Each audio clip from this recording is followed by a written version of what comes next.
Praise the lord. మే 4వ తేదీ 2024. ఈరోజు దేవుని వాక్యము పేతురు రాసిన మొదటి పత్రిక 4వ అధ్యాయము 8వ వచనము. ప్రేమ అనేక పాపములను కప్పును గనుక అన్నిటికంటే ముఖ్యముగా ఒకని ఎడల ఒకడు మిక్కటమైన ప్రేమ గలవారై ఉండుడి. అవును క్రీస్తునందు ప్రియమైన వారలారా, దేవుడు ప్రేమ స్వరూపి అయి ఉన్నాడు. మానవుని పట్ల దేవుడు కలిగినటువంటి ప్రేమకు నిదర్శనమే ఆ కలువరి శిలువలో క్రీస్తు యొక్క త్యాగము. ఆ వెలుగైనటువంటి క్రీస్తు నరునిగా పరమును వీడి ఈ లోకములో సాధారణమైన మానవునిగా మనలో ఒకరిగా జన్మించి మరణించెను. ఆయన దేవుని స్వరూపము కలిగిన వారై ఉన్నప్పటికీ దేవునితో సమానముగా ఉండుట విడిచిపెట్టకూడని భాగ్యము అని ఎంచుకొనలేదు. కానీ మనుష్యుల పోలికగా పుట్టి దాసుని స్వరూపము ధరించుకొని తన్ను తానే రిక్తికునిగా చేసుకొనెను.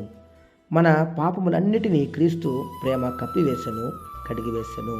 మనము కూడా ఆ క్రీస్తు యేసు కలిగినటువంటి ప్రేమను కలిగి ఇతరులను ప్రేమించదము. క్రీస్తు వలె ఏమీయూ ఆశించక ప్రేమించదము.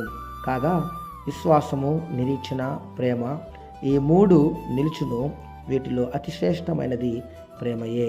కనుక ఈ వాక్యం ఉంటున్నటువంటి నా ప్రియ సహోదరి సహోదరులారా, సహోదరుల ప్రేమ నిలువరముగా ఉండనిద్దాం. క్రీస్తు మనలను ప్రేమించిన విధముగానే మనమును అందరి ఎడల ప్రేమ కలిగి ఉందాం. ఆమేన్. ప్రేయర్ టవర్ మినిస్ట్రీస్లో మీ సహోదరుడు. God bless you all.